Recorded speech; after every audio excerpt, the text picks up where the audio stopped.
Hey guys, this is Gary from Demigod's Music Production Hub, and today I want to show you how I come up with bass lines, particularly for French house, that really throaty, filtered sound. I'm going to show you how I make the sound using various plugins that are native on Ableton, and also how I play it on the keyboard.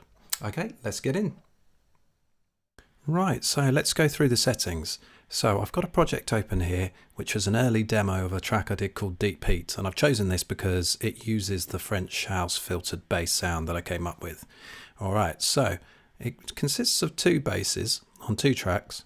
The first one is a really simple, straightforward electric bass open setting from the stock Ableton instruments.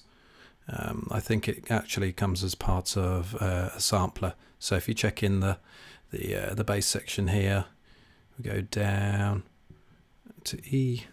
There it is, electric bass open. So that's what I've used. All right, so fairly standard there. And all I've changed to it is I've put a bit of an EQ on there. I've scooped out some of these lower mids.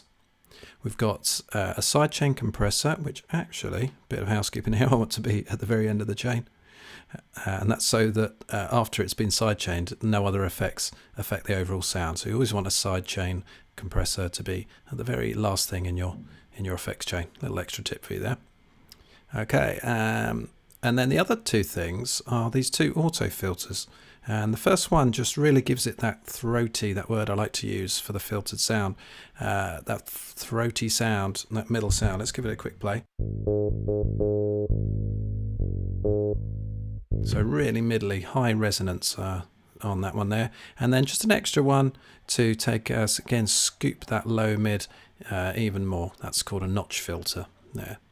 All right, and of course the sidechain compression, where we've got the audio coming from one of the kicks up here. All right. Okay, so on its own,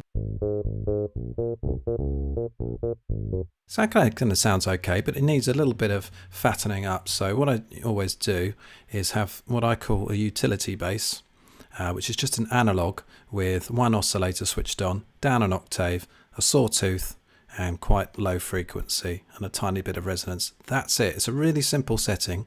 You can just initialize the patch and change those small things there, and that just helps give the overall bass sound a little bit of weight to it without coloring or distorting the sound at all. So this is it without, and then when we switch it on, see, it just adds that little bottom weight, but we've still got the nice filtered sound on top. The last thing I do is I group the two basses together, and I put on a setting here. Now this is not going to make too much difference. This is a personal preference for me.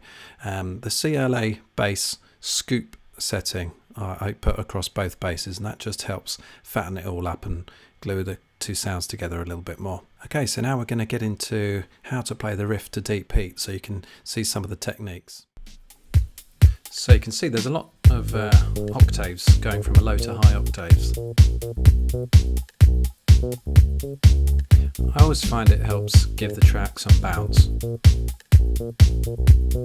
there's lots of offbeat notes as well. And some bum notes. And then a little kind of breakdown bit, just so that the bouncing octaves don't go overboard.